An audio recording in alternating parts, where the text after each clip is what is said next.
All right, we continue with the Scouting Combine 2026 Indianapolis. Joining us now, former Penn State quarterback Drew Allar. Drew, welcome. How's it going? I'm doing good. How you guys doing? Doing great. We're doing great, man. Great. I mean, you're a legend, man. You right here. First off, how you feeling? I feel great. Yeah, I feel really good right now. Where are we at in the process? You broke an ankle, right? Yeah, I had a broken ankle with a high ankle sprain. I have a lot of great supportive staff around me, so agent was able to get me hooked up with Dr. Waldrop, who was the one that did my surgery, so great surgeon. And then Penn State athletic team took care of me a lot. And then when I got out to Proactive and then Mark 1 Modus, I've had a lot of great people around me that have helped me get to this point. And like where are we at physically moving right now? I feel really good. Like if there was a game tonight or tomorrow, like I truly feel like I could go out and play. All right, that's cool to hear.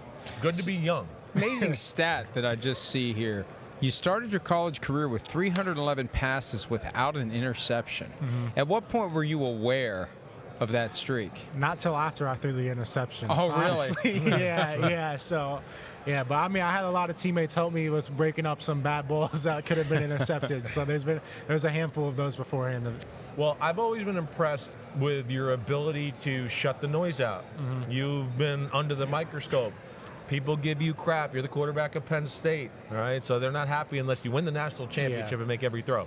But take us inside your mind and how you kind of deal with that and compartmentalize it. Yeah, I mean, it was something I definitely had to learn. Like my sophomore year, I didn't handle it well, and just total transparency. Like, one thing I was on Twitter, or I was still on Twitter my sophomore year and like all that social media stuff. Right.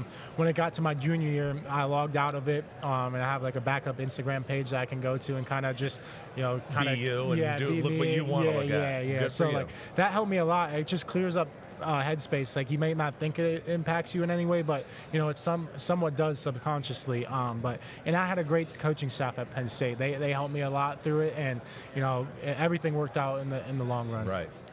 Mr. Football in Ohio, your senior year of high school, the #1 quarterback prospect in the recruiting class. How did you not end up in Columbus?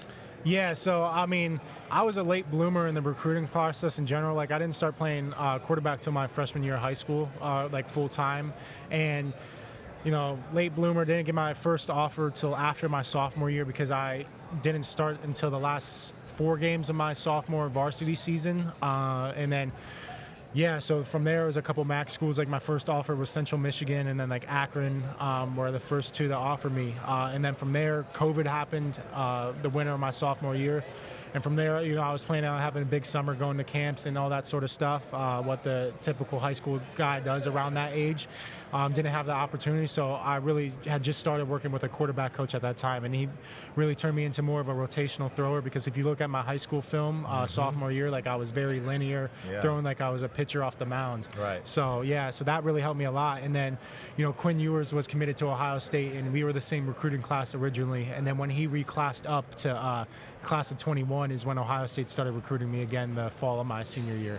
Mr. Football in Ohio is a big deal. That is a big deal. That would be one of the more big misters out there, all right, for sure.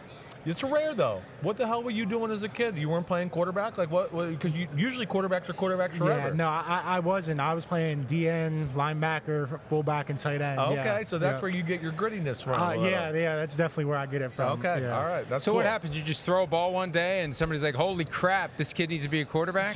So I always loved throwing in general from baseball. I grew up playing baseball, pitcher, third base, shortstop, so I always loved that. And, my freshman year didn't have a quarterback, so, I was like, I'll just go try it. And isn't it amazing how it happens? It worked out in the long run for sure. Yeah. That's incredible. All right, grip the football for me. Right. I like to always see how the quarterbacks grip it and what they do. So you're 2, and you got the pinky on forward a little bit. Yeah. So it's just barely on it. All right, There's a lot of quarterbacks in football right now. Yeah. You like the NFL football so far? I do like it a lot. Yeah. So like last year at Penn State, we had a great EQ staff, Cruz and Ben and Juan that are EQ guys. And, we have a really good relationships with a lot of brands. I changed the football to kind of model NFL football just because with the laces and the leather we were using. Yeah. Obviously, the difference is the stripes in college, so nothing was stitched on that.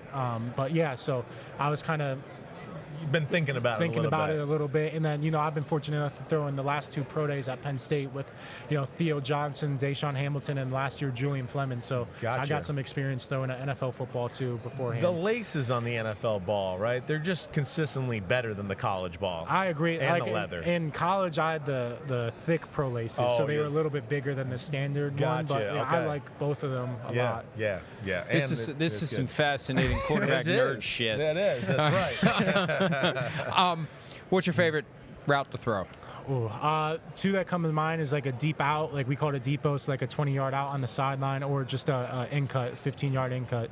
Who you watch? So, like, since you're kind of a newbie quarterback, who's your favorites right now? Who did you watch in high school, college, whatever? It's a hard list to put together because I'm a football junkie. And like every offseason at Penn State, I watched a ton of NFL film, whether it was like schemes I wanted to watch or players in general. Like the first 2 I always gravitated to just watching was Josh Allen and Joe Burrow. Yeah. I've always loved watching those guys play, and just the style of the play. They're a little bit different styles, but get the job done at a very high level and in their own ways, which makes it really cool to watch what they do, like how they process stuff and how fast they get through everything, and just the plays they make downfield. Yeah, they're ballers.